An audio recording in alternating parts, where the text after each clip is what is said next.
what could you do to improve yourself? Well, let's step one step backwards. The first question might be, why should you even bother improving yourself? And I think the answer to that is something like, so you don't suffer any more stupidly than you have to. And maybe so others don't have to either. It's something like that. You know, like there's a real injunction at the bottom of it. It's not some casual self-help doctrine. It's that if you don't organize yourself properly, you'll pay for it, and in a big way, and so will the people around you. Now, and you could say, well, I don't care about that, but that's actually not true. You actually do care about that, because if you're in pain, you will care about it. And so you do care about it, even if it's just that negative way, you know. It's very rare that you can find someone who's in excruciating pain who would ever say, well, it would be no better if I was out of this. It's sort of pain is one of those things that brings the idea that it would be better if it didn't exist along with it. It's incontrovertible. So you get your act together so that there isn't any more stupid pain around you than necessary. Well, so then the question might be, well, how would you go about getting your act together? And the answer to that, and this is a phenomenological idea too, it's something like, look around for something that bothers you and see if you can fix it. So now you think, well, let's say you go into you can do this in a room. It's quite fun to do it just when you're sitting in a room, like a room, maybe your bedroom. You can sit there and just sort of meditate on it and think, okay, if I wanted to spend 10 minutes making this room better, what would I have to do? And you have to ask yourself that, right? It's not a command, it's like a genuine question. And things will pop out in the room that you know, like there's a stack of papers over there that's kind of bugging you, and you know that maybe little order there would be a good thing, and you know, there's some rubbish behind your computer monitor that you haven't attended to for like 6 months, and the room would be slightly better if it was a little less dusty and the cables weren't all tangled up the same way. And like if you allow yourself just to consider the expanse in which you exist at that moment, there'll be all sorts of things that'll pop out in it that you could just fix. And you know, I might say, well, if you were coming to see me for psychotherapy, the easiest thing for us to do first would just be to get you to organize your room. You think, well, is that psychotherapy? And the answer is, well, it depends on how you conceive the limits of your being. And I would say, start where you can start. You know, if something announces itself to you, which is a strange way of thinking about it, as in need of repair, that you could repair, then hey, fix it. You fix 100 things like that, your life will be a lot different. Now, I often tell people too, fix the things you repeat every day, because people tend to think of those as trivial, right? You get up, you brush your teeth, you have your breakfast, you know, you have your routines that you go through every day. Well, those probably constitute 50% of your life. And people think, well, they're mundane, I don't need to pay attention to them. It's like, no, that's exactly wrong.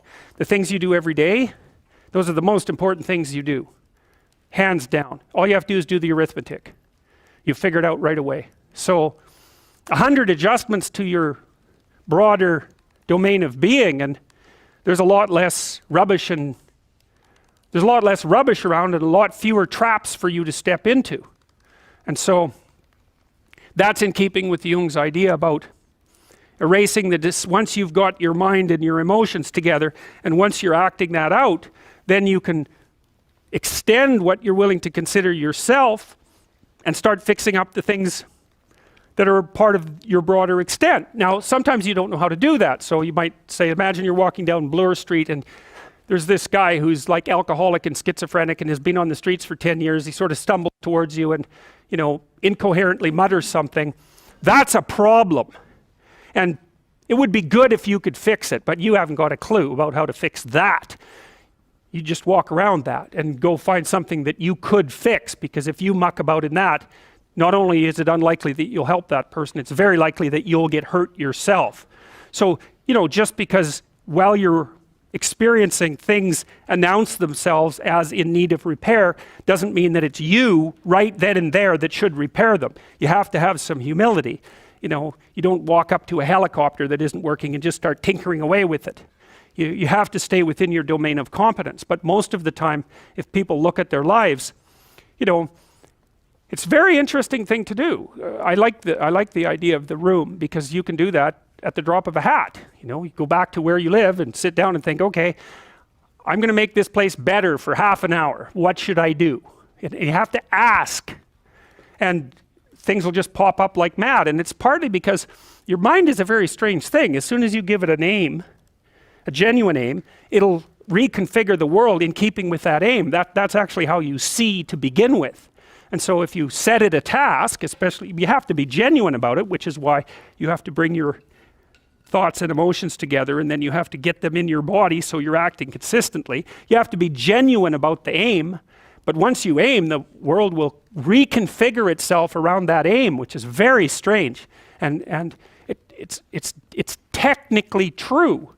You know, the best example of that, you have all seen this video where you watch the basketballs being tossed back and forth between members of the white team versus the black team, and while you're doing that, a gorilla walks up into the middle of the video and you don't see it. It's like, you know, if you thought about that experiment for about 5 years, that would be about the right amount of time to spend thinking about it.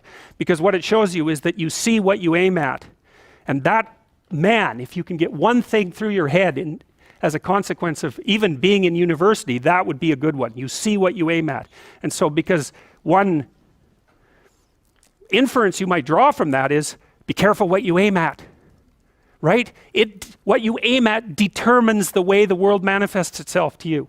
And so if the world is manifesting itself in a very negative way, one thing to ask is, are you aiming at the right thing? Now, you know, I'm not trying to reduce everybody's problems to an improper aim. People get cut off at the knees for all sorts of reasons. You know, they get sick, they have accidents. There's a random element to being, that's for sure. And so you don't want to take anything, even that particular phrase, too far. You want to bind it with the fact that random things do happen to people, but it's still a great thing to ask.